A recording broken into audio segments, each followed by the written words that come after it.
In school, the icy beauty queen is determined to win him over. Outside, he's the most sought after by the wealthiest female CEO in the city.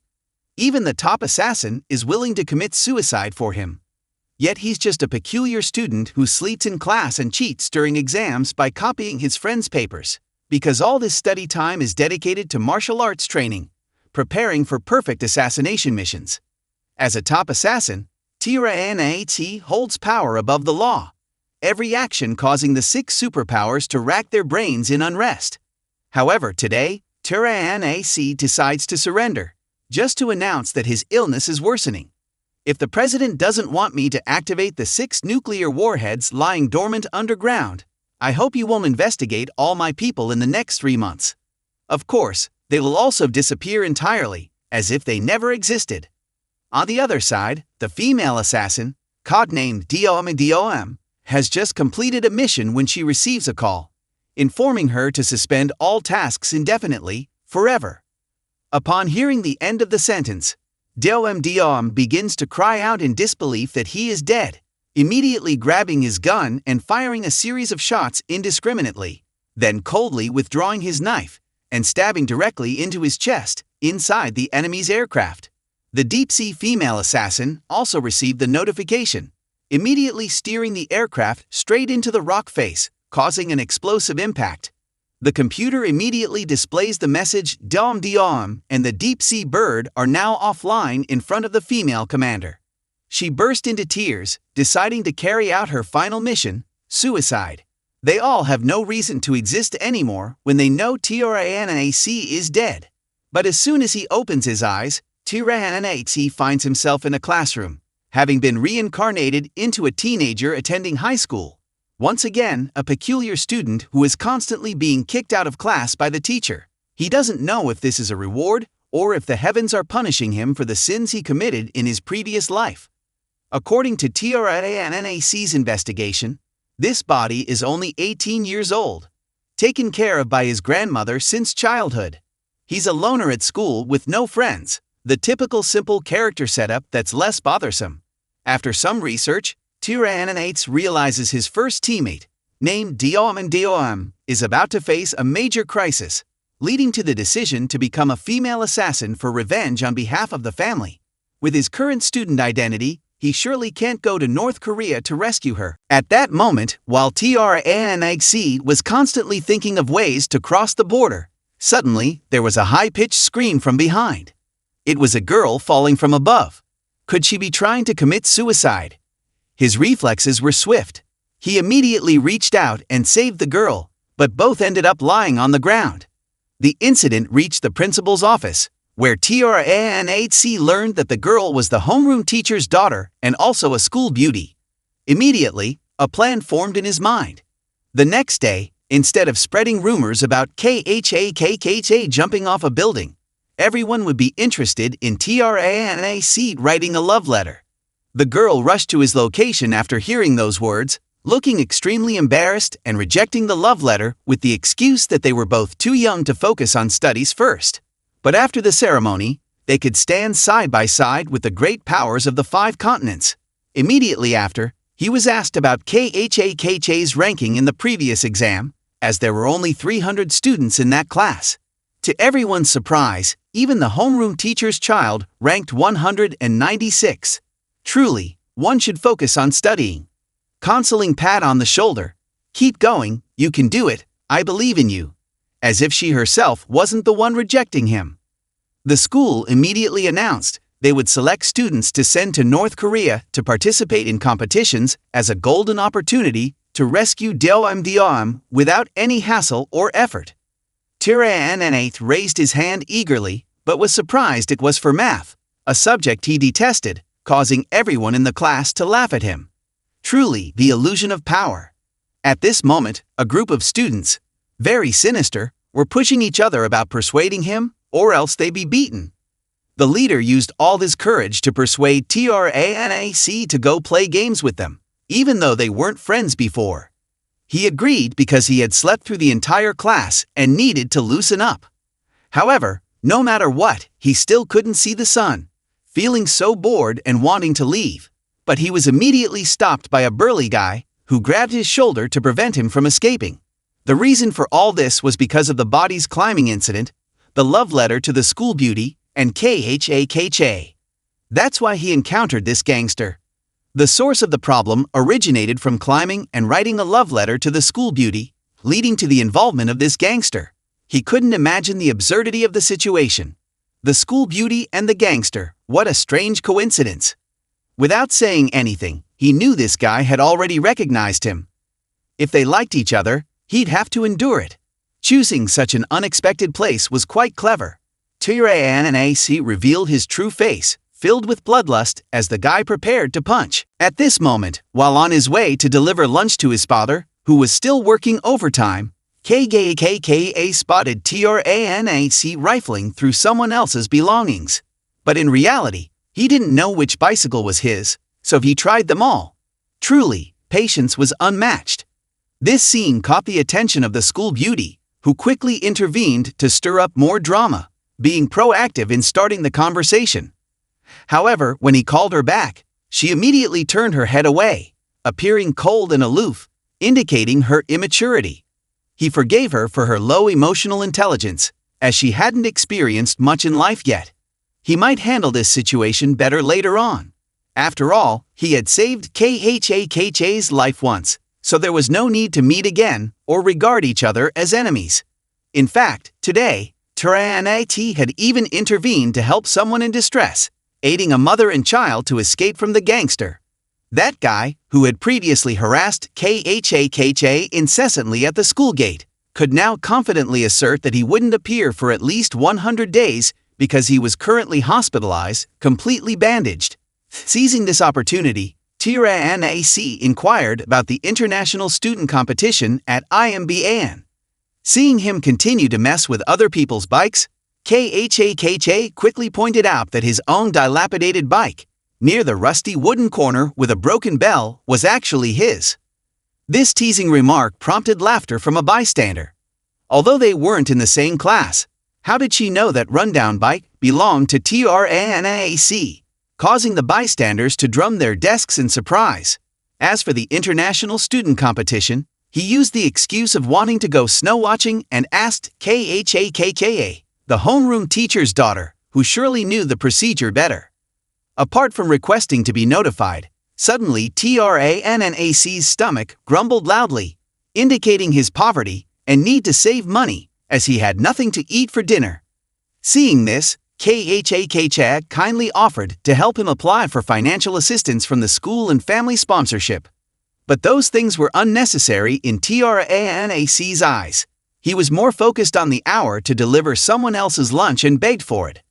So, with one hand on the handlebars and the other holding a piece of chicken thigh, he cheerfully headed back, continuing his training regimen, oblivious to the glass of water on the table beginning to tremble. This school was no better, just a public school with a low-performing student body, soon to be taken over by an educational corporation. So it could be said that Mr. Liu was just a salaried worker. TRANNAC quickly found him and talked about wanting to participate in the competition, but then abruptly interrupted him and placed an envelope on the table containing a bribe.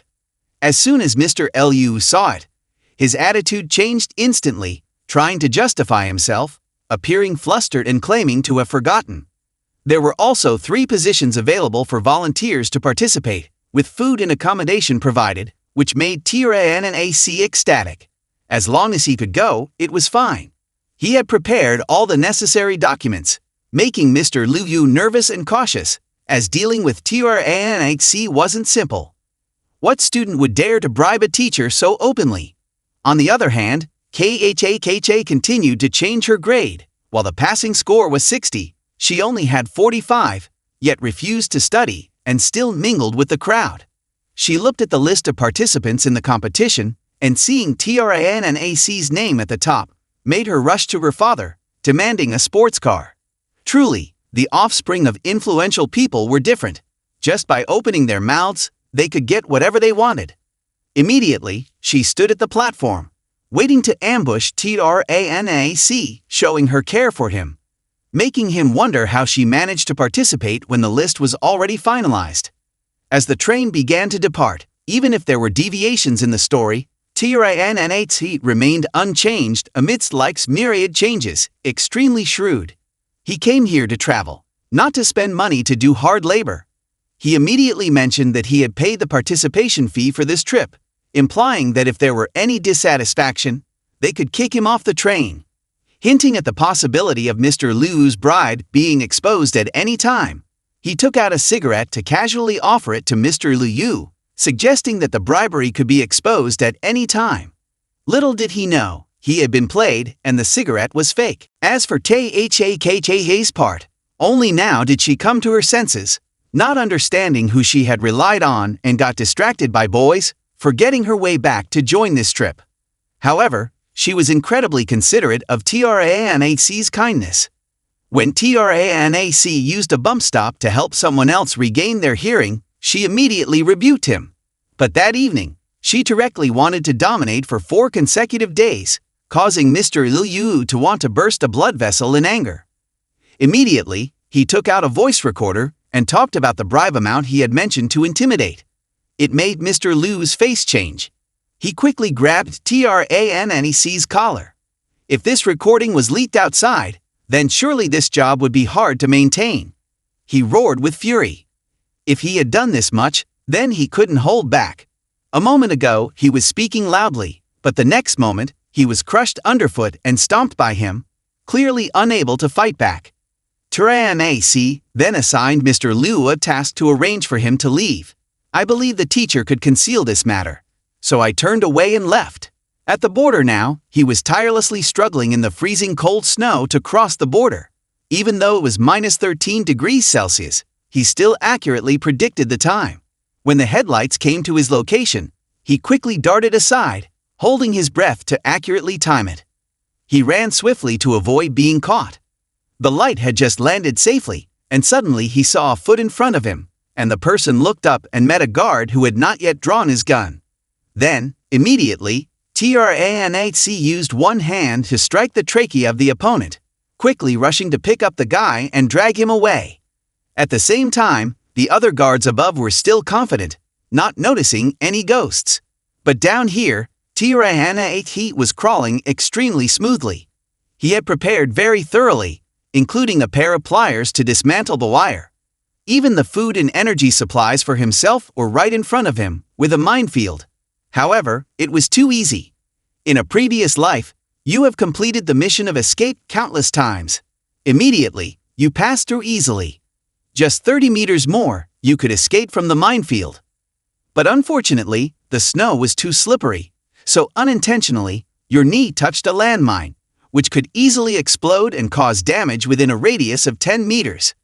Just a slight movement of the knee, the mine's body inside, the mine's shell would simultaneously be compressed by the force of the spring backward, directly jumping up, but the flesh and bones were shattered, leaving no trace for future generations. He quickly took off his school uniform and cut out a piece, then inserted it into his knee pad and pressed it against the bomb.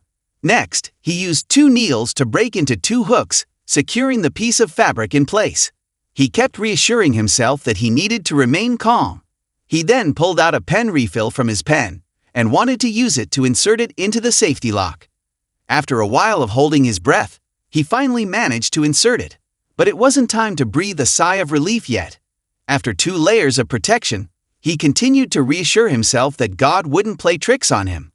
He quickly rolled aside and hugged his head. Only when he didn't see any movement could he finally breathe a sigh of relief. As he stood up, he swore that he would repay this debt, while using all his strength to jump into the shelter to avoid the bullets. Thinking it was safe, he saw 4 eyes staring at each other, along with 2 other soldiers infiltrating. Without saying much or hesitating, TRANNAC immediately rushed towards them, using the head leader's name, then took out a dagger from his jacket and stabbed it straight towards one of them. The other immediately aimed straight at the forehead of that person. Seeing this, the one who had just been hit stopped, saying, "If you're good, come here." TRANNAC obediently complied, holding a small iron rod, causing both of them to collide, making the guy bleed on the spot. He quickly robbed their clothes, which could easily blend in across the border. Once they entered the city, they took off their disguises and dyed their hair to match his new appearance. In a previous life, He had to accept an assassination mission of a mob boss, with a hefty reward of $6 million. It was during this time that TRANNAC first met Dom. She also pretended to be a divine lover to assassinate him. Although he tried his best to alert the soldiers outside, it was too late. They could only capture her. In the end, he followed her to escape. All 8 directions were surrounded like copper bullets. It seemed like everything was being played out in slow motion, easily dodging them. Then, he confidently said, "You handle all of them." At that moment, TRANNAC quickly brought Dom to a safe house. However, instead of feeling fearful, the girl fell into a major delusion. To her, being safe meant being able to do whatever she pleased, as if letting the wolf guard the sheep. Yet, when that gentle hand was about to touch him, she quickly changed course, shifting from seduction to attack. But to TRANNAC, this was just a mosquito's trick. He swiftly struck Dom's neck, rendering her unconscious. When she regained consciousness, she found herself bound like a coconut worm, dangling from the ceiling. Meanwhile, he was leisurely smoking a cigarette, thoroughly enjoying this moment. Silence reigned until the next morning. It was only then that TRANNAC finally decided to release the captive. This prompted Dom to question why she had been saved. "Because you're beautiful," he replied, pressing the gun to her throat without hesitation. He was deeply intrigued by her, a person who embodied both madness and brutality. He was both passionately driven and ruthlessly efficient. Realizing that TRANNAC was of a different league, a super VIP pro, Dom, who had been effortlessly rescued the night before, immediately bowed her head and begged him to help her seek revenge. Tears streamed down her face as she remembered her small family. Within just 2 days, TRANNAC had kept Dom by his side, training her to become a sharpshooter. With her newly acquired skills, she was able to effortlessly eliminate the person who had murdered her entire family. Instead of feeling joyous for having avenged her family, Dom burst into tears as she walked, holding the last photo of her family in her hand upon waking up.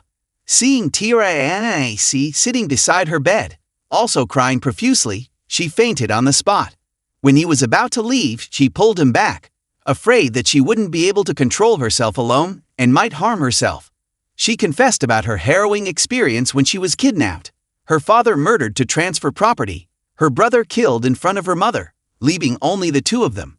She recounted the atrocities she endured, including the rape by her captors and the murder of her mother. That night, she had sought help from her father's old friend, only to be betrayed and handed over to the criminals. Fortunately, Dom, quick-witted, used a chopstick to stab the eye of her captor, allowing her to escape. Before meeting TRANNAC, Dom had always lived in hell, with her life constantly shrouded in darkness.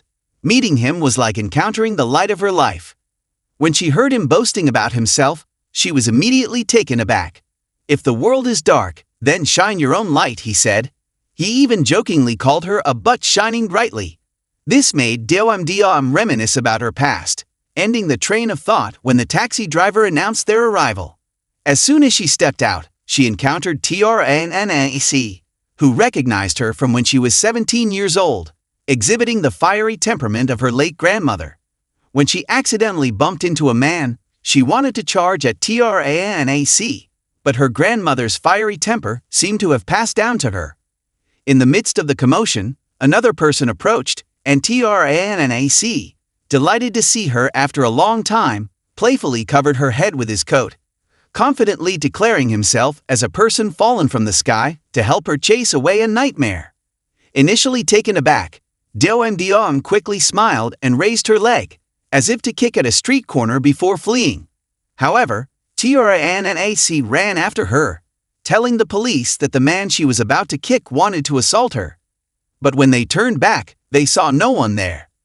At that moment, the intelligence agency had discovered the sudden death of 2 soldiers during a secret military operation, along with a series of images showing the bomb that had been defused with extreme precision to prevent an explosion.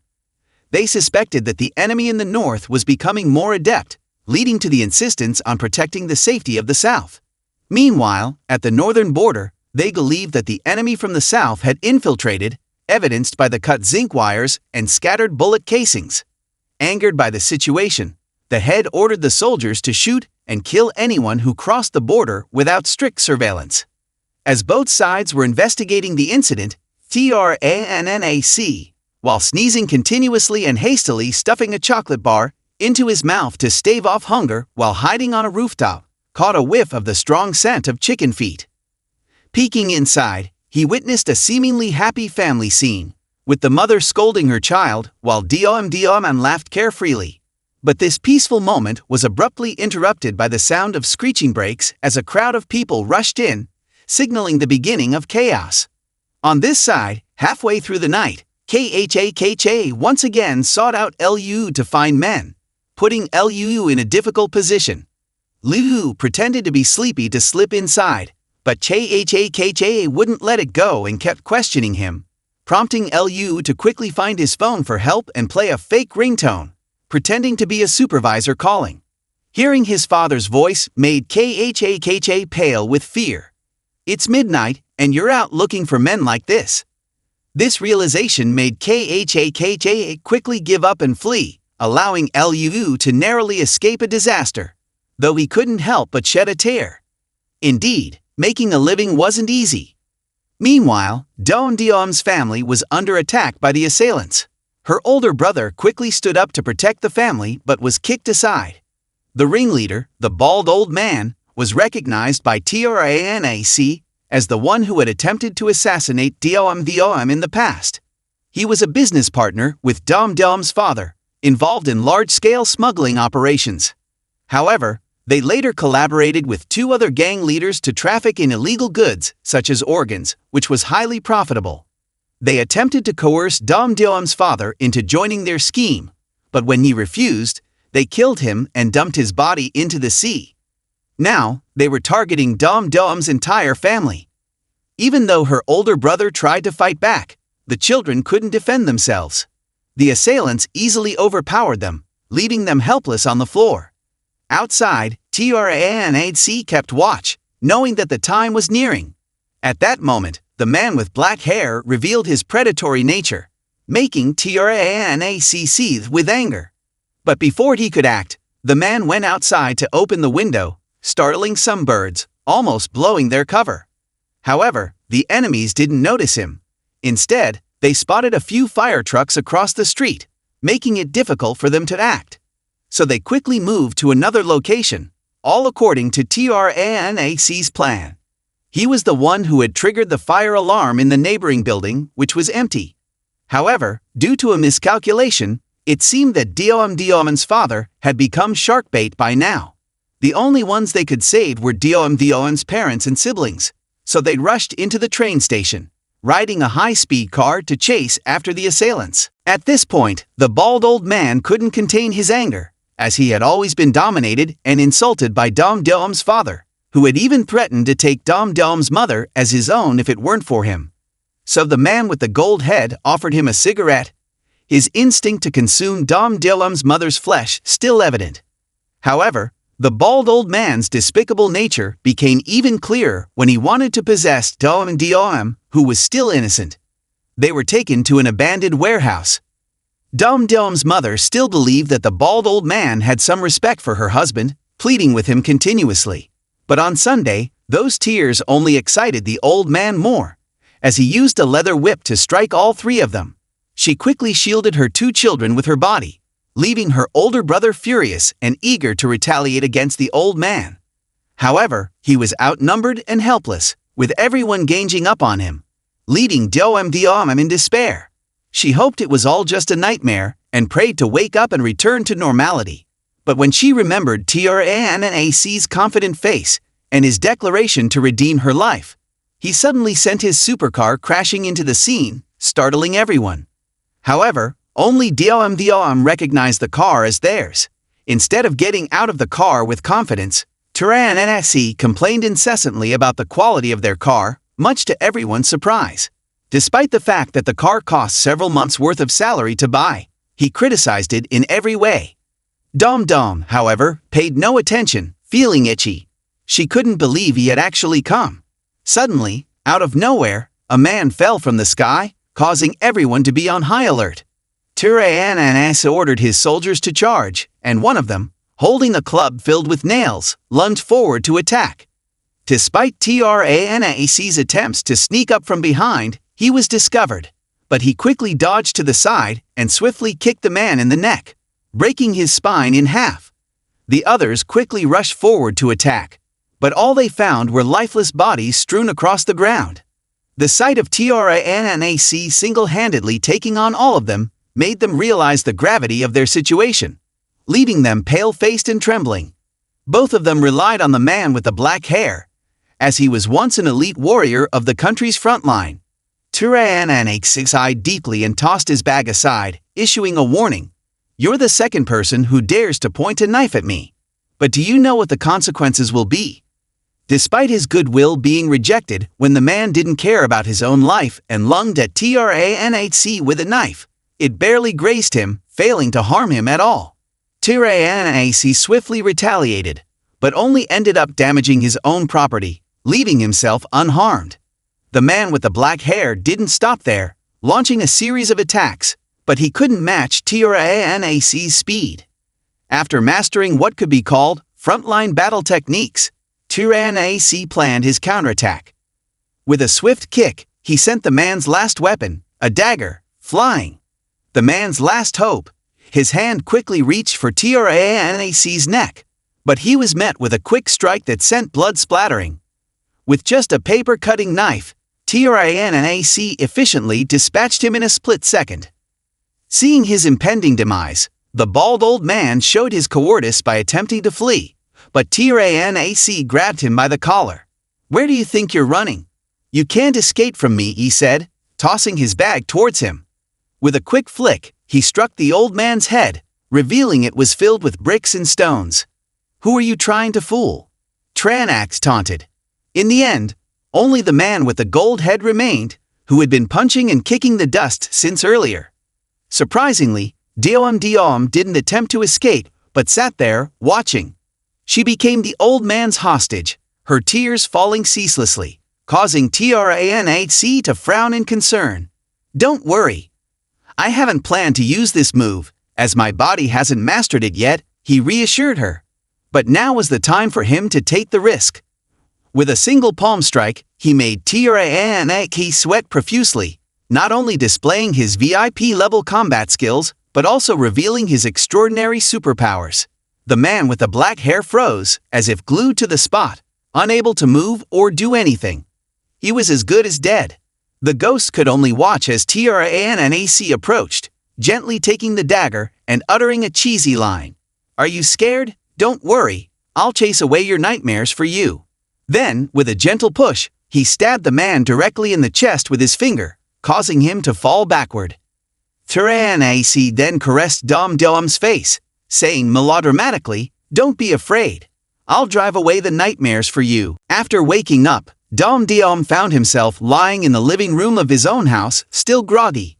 He had finished off the soup at someone else's house in one go, and hurriedly ran back to reclaim his coat, using the excuse of feeling a bit chilly after seeing a stray cat.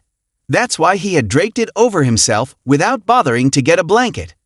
Until now, when he woke up at night, he tried to demand it back, but unconsciously clung tightly to it and refused to let go. Even when TRANNAC asked him what he wanted to wash, one or two things, auntie. His clothes were worth money too, not to mention the uniform, which he had to spend money to buy. It's not like they were given away for free, so why fight for it? While Diom was unconscious, he discussed the recent events with the girl's mother. He mentioned that they shouldn't report the matter to the police, as it had already been resolved. Besides, he had already killed quite a few people, and didn't want to attract more trouble. He wanted to touch the girl from the other family, but hesitated because he was still afraid of Diom. Surprisingly, the girl not only wasn't afraid, but immediately asked about TRANNAC's true nature. This made Diom feel like bursting with laughter at her naive question. Who in their early teens would ask such a naive question? He patted her head, knowing that the girl's mother knew everything about Diom. Just thinking about it made him break out in a cold sweat, as the girl's mother had fainted from exhaustion. Only Dom Doem's elder brother was too alert like a weasel, so TRANNAC didn't want to deal with him. He tied Doem up again and kept admonishing the girl to preserve her innocence. No drugs, no tattoos, no swearing, no alcohol. Then he was about to leave, but Doem stopped him, believing that good people in this world were all angels. This was immediately denied by TRANNAC.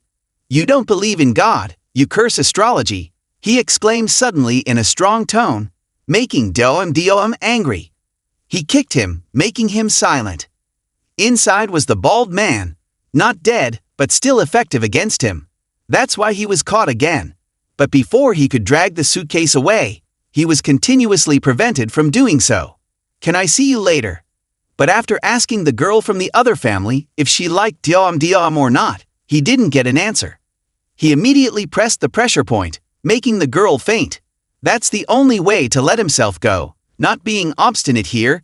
Can't get home until tomorrow morning. When he woke up, Doem found himself alone in the room, as TRANNAC had already left. He quickly went into the study to jot down what had been admonished, but his goldfish brain couldn't remember everything he had been told. However, he tried hard to recall, even though he didn't know who Quan Nika was, and focused on remembering the school uniform. He struggled to decipher the Chinese characters, and upon realizing it was Chinese, he happily ran back to his elder brother's room to find a dictionary without bothering to look outside, where his elder brother was tied up, with blood streaming from his temples as he struggled. At this point, TRANNAC had taken Doem back to his secret base. Upon opening the suitcase, the elephant-like figure contorted and twisted to fit inside the cramped space, quickly grabbing Doem's leg and dragging him across the floor to find a safe. He shamelessly wanted both to negotiate, just as long as he could vomit out the safe's password, allowing him to arrange for Doem's solemn demise. Of course, TRANNAC wouldn't easily forgive Doem, but out of mercy, he allowed him to choose an outfit to wear before his death. Just hearing that made Doem so scared that he quickly bowed his head, begging for mercy. Although his limbs were disabled, his head was still being flicked up and down like a spring. However, looking into those extremely cold eyes, he could only blurt out the password before it drove TRANNAC mad. But who would be interested in these three methods of settling debts, when all he wanted was a bit of money to get by?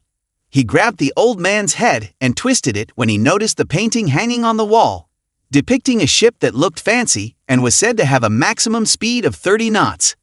Desiring the ship in exchange for sparing his life, TRANNAC's words were as trustworthy as a snake oil salesman's. Not only did he eliminate the old man, but he also caught another bald man and sentenced him to death for fun. This bald man was the one Doem sought help from in his past life, but not only did he assault the girl, but he also collaborated with those brutes. So it could be said that his fate was deserved. He swiftly kicked the trump that had been tied with a rope, dragging both individuals under the deep sea, becoming shark bait. Before they could celebrate, suddenly TRANNAC's nose began to bleed, perhaps due to forcing his body to use his superpower, which his body was not yet accustomed to. Immediately recounting everything, he danced the cha-cha-cha on the ship's deck ecstatically, signaling his transformation into a pirate king. On the last day of this trip, the head of the delegation issued an order that all teachers and students must be present, or they would face severe penalties. At this moment, Teacher Liu was in a panic, not knowing where that divine punishment was coming from. He was taking countless puffs of his inhaler, fearing that he would be harmed to death by TRANNAC this time. Suddenly, he saw the head of the delegation personally coming to find him because he was the only student absent, which made Teacher Liu turn pale with fear. He could only be scolded since he was busy playing games at some internet cafe, which made him look down on that name. Although he had a bit of power, he could only curse his father on top of Teacher Liu's head, leaving him helpless. He was just an ordinary soldier sent by the education center to be the assistant principal, but he acted like he was someone superior. Even though he searched for TRANNAC for half an hour, he couldn't find a trace of him. KAAKCHA wanted to make a fuss about this and demanded to report to the police that a student was missing. Just hearing the words police made the head of the delegation turn pale, because he knew he would be held responsible and couldn't avoid punishment. Although his sweat was pouring like rain, he still tried to justify that he needed more time to search, probably just wandering around.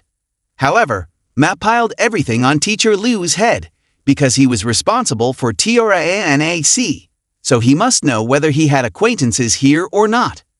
Ma turned extremely happy when he wanted to find his luggage to see if there were any clues.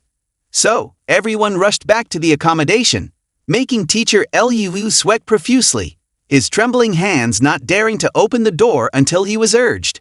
Then, he could only close his eyes and take the risk.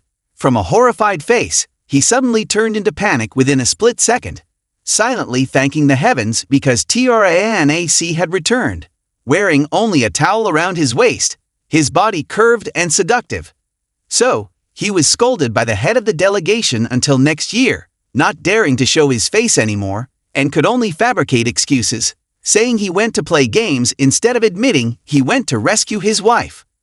While Teacher Liu was enjoying himself, relishing the moments, someone grabbed him by the head and twisted his neck. He immediately noticed the burning gaze and instantly transformed himself into a hero rescuing a damsel in distress from the head of the delegation, diverting attention from his previous mishap. This made the head of the delegation overlook his absence and only requested TRANNAC to write a disciplinary report. Before he could even express his gratitude towards Teacher Liu, he was scolded harshly, leaving him deafened by the shouting. So he could only show a bit of his gratitude by deleting the recorded conversation about Teacher Liu being accused of bribery. After resolving the matter, TRANNAC stood in front of the girls' hostel to find KHAKKK. He encountered a very reliable friend who invited him to peek at their friend bathing, which made him slightly dazed, but he soon saw the beauty of the girl bathing with her hair tied up on the balcony, waiting for KHAKK to finish bathing before joining her. TRANNAC trusted the words of the girl he met earlier, saying she wanted to admire the snow, so he invited her here to watch, giving her a can of Coca-Cola and buying some illegal goods to make her slightly plump, so that place would be more abundant. Then he started to share his feelings, saying he was very happy today because he could do what he wanted. He felt he could control his life now, which impressed KHAKK, who was amazed by TRANNAC's seriousness when he asked if he could promise him something, making the girl fantasize that she was being asked to hold hands and hug. But all these were just her dark thoughts. TRANNAC just hoped KHAKK could write him a disciplinary report because he was lazy. At this time, KHAKK's elderly father was extremely worried about his daughter, because before boarding the ship, he saw her teasing a boy. He was worried about his daughter, who was originally academically poor and now in love early, only to stay in high school. As soon as he entered the classroom, the teacher quickly stepped into Tran's class, even though Tran wasn't his student, causing a commotion because someone was about to be exposed. The silent space made TRANNAC, who was dozing off, wake up and see the homeroom teacher standing on a chair, sweating profusely, because the subject teacher had been injured due to the slippery snow. Therefore, the homeroom teacher would be the substitute teacher and assigned a bunch of assignments. Anyone who didn't score enough would have to go outside to shovel snow, and as expected, no one else but TRANNAC would. So KHAKK immediately grabbed a broom and rushed outside to help, leaving the homeroom teacher inside with tears of frustration. "Whose child are you to be so filial towards boys?" he muttered to himself. Witnessing this scene, TRANNAC always found himself facing the homeroom teacher's stern expression. Even when he had no reason to, he would find something to try to punish TRANNAC, like making him shovel snow. But it was even worse when he asked about the representatives at the National Congress, turning a blind eye to familiar faces, making TRANNAC sigh deeply with frustration. Quickly grabbing the broom to fulfill his duty, this time the teacher ordered him back because there was another task. "Come with me to the office for a while," he said. But at that moment, the police guards came looking for TRANNAC because it was related to his mother, who was recently granted permission for family visits in prison. Of course, TRANNAC couldn't know why his body hadn't visited his mother before, but by looking at his family's circumstances, he could guess the reason. The homeroom teacher quickly sensed his feelings and intervened. Even though TRANNAC was mischievous, he was still just a child and shouldn't be pressured. This touched TRANNAC deeply, as he never expected this stern teacher to be so compassionate.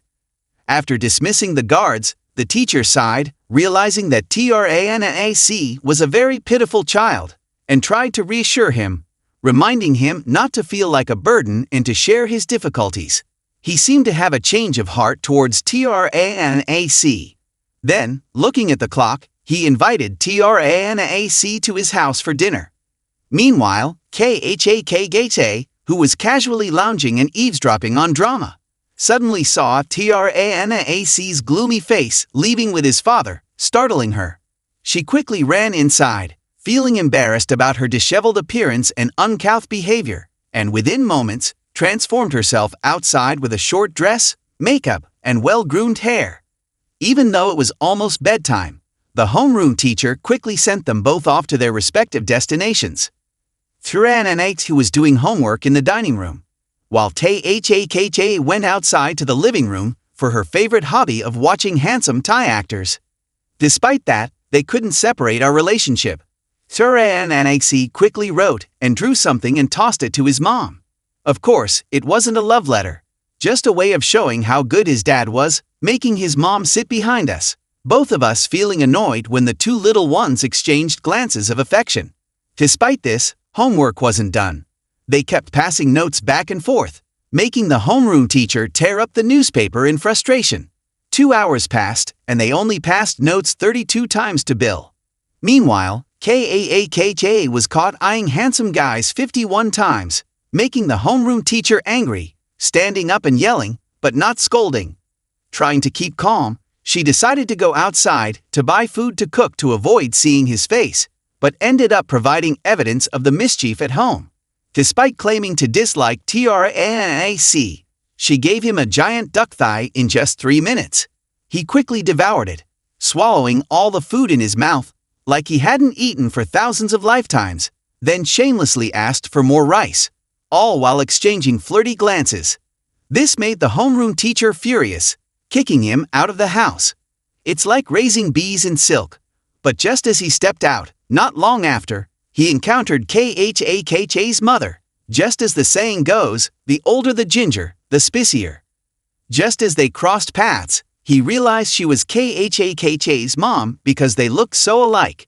As he stepped down to the floor, he smelled cigarette smoke from a car, similar to her scent earlier, making him worriedly look up at the house, fearing his homeroom teacher might have horns longer than a unicorn's.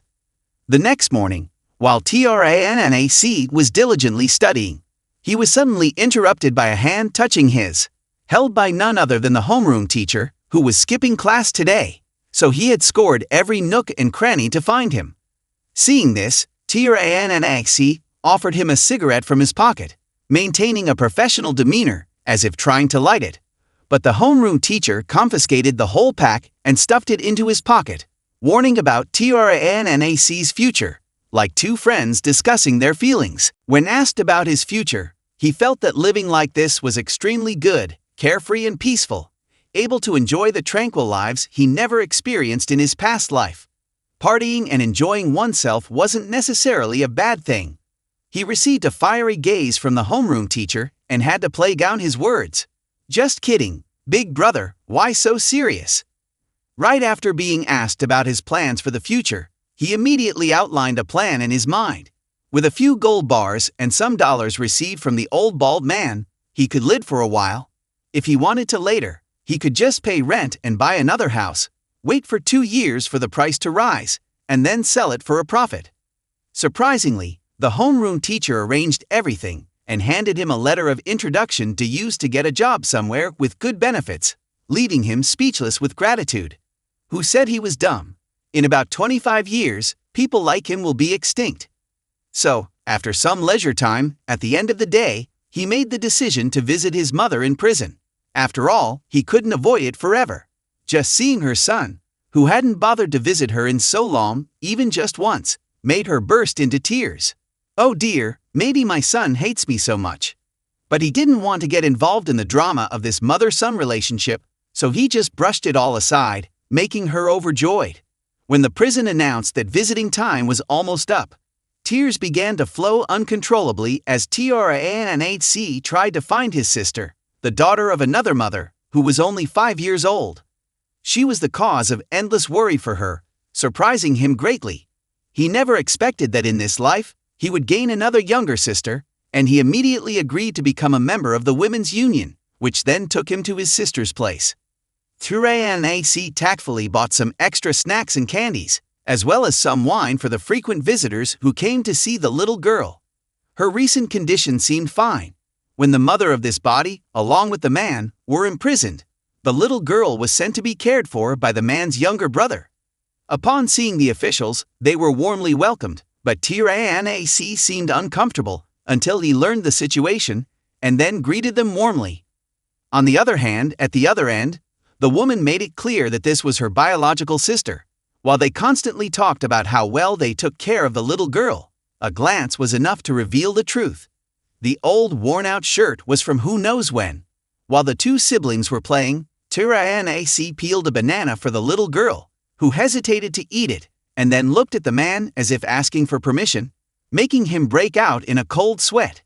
He hastily explained that it was her brother's banana and told her to eat it.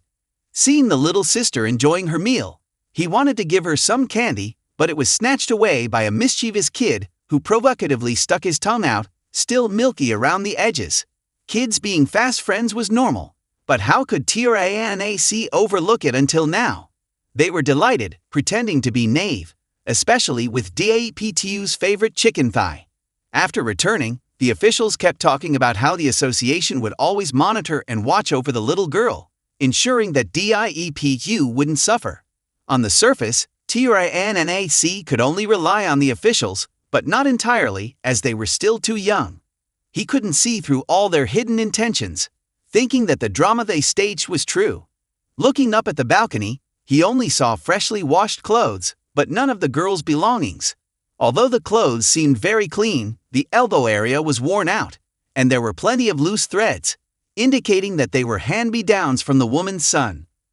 Moreover, instead of being indulged like the mischievous kid, TIEB ate everything without leaving a trace. Even the bones were clean, spotless.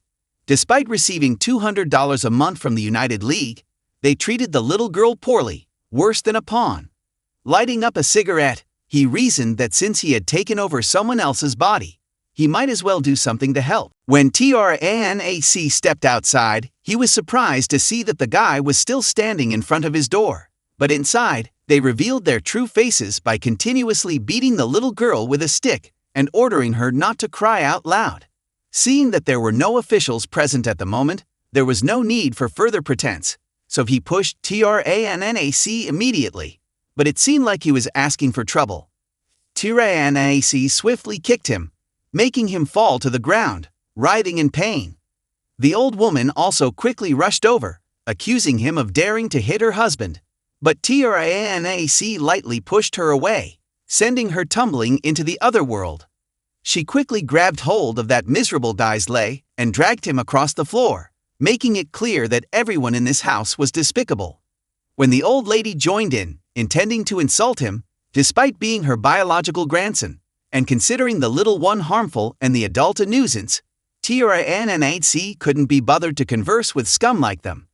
So he immediately opened the door and decisively ushered him out.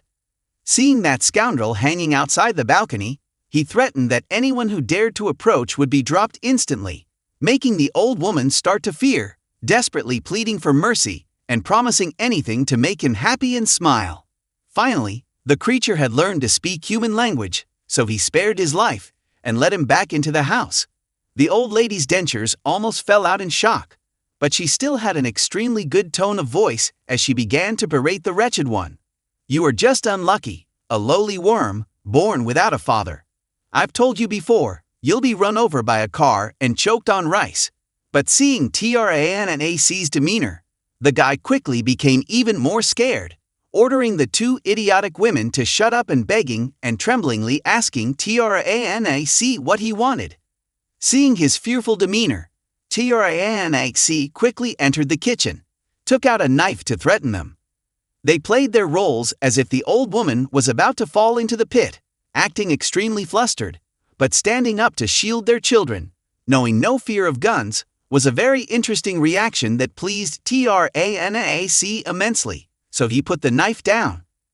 When the old woman accused him, asking if he wasn't afraid of the law, he replied sarcastically, saying that he was discussing the law with a legal expert. After all, there was no bloodshed today. At most they would be caught and have to write a report, no need to be put in chains. He knew his current position very well, and immediately ordered his wife to shut up and went alone to TRANNAC, shivering and begging for mercy. TRANNAC didn't want anything from them. He just wanted to take his little sister away. He saw through them. Their refusal was because that monthly $200 was a significant sum, and when it accumulated over time, it became substantial, plus half of the money left by the girl's parents before they went to prison. But he didn't care about that money, yet they didn't understand and insisted. So he kicked one of them in the leg, and there was a loud thud from the screen, indicating that it wasn't a strong negotiation. He was here to let them know. They flew into a rage when TRANNAC mentioned the 7-year-old boy's conscience, frightening the old lady, who quickly handed the girl over to TRANNAC like clearing a debt. But he still wanted to hear the girl's opinion, introducing himself as her half-brother, and if she wanted to go with him. Her eyes immediately welled up, agreeing to go as long as he promised not to hurt her. He looked at them as if they were a bunch of animals and changed their names. From now on, she would be TRANTIUDIEP. After leaving that nightmare house, she went on a shopping spree, returning home in fancy clothes and with plenty of food. She saw KHA waiting outside and suddenly noticed a cute girl with a cheese stick, wondering where she had come from. TRANNAC teased her by calling him Dad, making KHA's legs unable to support her, causing her to fall to the ground. But after hearing the girl call him Dad, he understood that he was being teased and grimaced. KHA asked where he had been the past few days because her dad was always looking for TRANNAC, rain or shine. A few days ago, he returned with swollen legs from a fall, so she was worried he'd been waiting for her for a long time. So she wanted to invite him in for some hot tea, but since it was almost dark, going inside wasn't convenient, so they went to another restaurant. She then revealed that her dad used to be a homeroom teacher and often brought a male student home to eat because his family was absent, and he was either bad at studying or liked to fight. In one scuffle, the male student pushed him over, and that evening, he ran to their house, knelt down, crying and pleading for the teacher not to care about him because he wasn't worth it. Years later, the male student died on the street from a stab wound, and the homeroom teacher began to collapse because he had ignored it, resulting in a tragic outcome for a student and giving up being a homeroom teacher, causing his salary to be reduced. TRANNAC seemed to understand that maybe he didn't want to follow that same path, so he made an effort to care for him. While they talked, TIEUDIE sat there patiently, without touching a single piece of food, even offering TRANNAC to eat first. When Ken was brought out, he was delighted and eagerly looked at the sweets, his eyes lighting up with joy. He wanted to share them with his older brother, tears welling up in his eyes, promising to be obedient and help with household chores, hoping TRANNAC wouldn't send him back to that scary house. TRANNAC immediately reassured him that he wouldn't have to go back there again. TIEUDIEP's obedience made him doubt life itself. They were siblings, not resembling each other, but TRANNAC quickly noticed TIEUDIEP's cleverness in eating slowly. He wondered why they hadn't gone back to eat with their homeroom teacher, fearing he might have to shovel snow as punishment. It turned out KHA's parents often argued, and since her mom often came back from work to nag at the teacher, he wasn't in the mood, so he gave her $50 to go out and eat with her friend. As soon as he heard the money, TRANNAC brightened up and wanted to split that $50. After taking KHA home, he thought he'd get a hug from the beauty, but instead, she wanted to cuddle with TIEUDIEP, making his heart feel withered and empty, like it turned to stone without being touched. But as he was about to leave, he saw an expensive car pull up in front of the house, and the person inside was KHA's mom, which darkened his face again. So he worked at noon, and early the next morning, as soon as he woke up, he was greeted with a table of food prepared by TIEUDIEP, which made his face darken again. He marveled at how a 5-year-old could cook so well. Surely, she must have been exploited a lot before, but still tried to trick food into his mouth while constantly giving her a like. When he found out TRANNAC wasn't going to school because he was worried about him being alone at home, it made TEUDIEP's face sad, fearing she'd become a burden, and even her youngest brother would eventually hate her. Seeing this, he reluctantly agreed to stay.